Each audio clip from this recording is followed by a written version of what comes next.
Et pourtant, ce n'est pas si simple. En France, chaque année, aux alentours du mois de novembre, on a droit au fameux reportage selon lequel les femmes travailleraient gratuitement à partir d'un certain jour et ce jusqu'à la fin de l'année. Le 3 novembre À 16h47, Ces femmes travailleront gratuitement jusqu'à la fin de l'année. Ces reportages se basent sur l'écart de salaire moyen entre les femmes et les hommes, situé entre 25 et 30%. Pourtant, ce chiffre ne tient aucune valeur de comparaison. En effet, cet écart aberrant provient de la comparaison de tous les salaires masculins avec tous les salaires féminins. Autrement dit, le salaire d'une secrétaire à temps partiel entre en compétition avec celui de Bernard Arnault. Peut-on vraiment parler de discrimination dans cette situation ?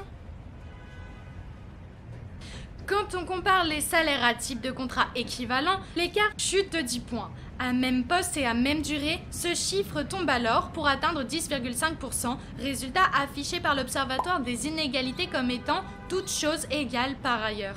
Mais cette prétention est loin d'être vérifiée tant il faut prendre en compte les caractéristiques propres de chacun, c'est-à-dire l'expérience professionnelle, le niveau d'études, le diplôme, etc.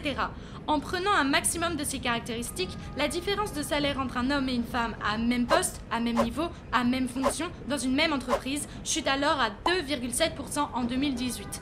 Au vu des précisions de conditions de comparaison, on pourrait alors penser que ce chiffre est un écart toujours inexpliqué, une discrimination pure. Pourtant, même un écart inexpliqué peut trouver une explication si on y réfléchit bien.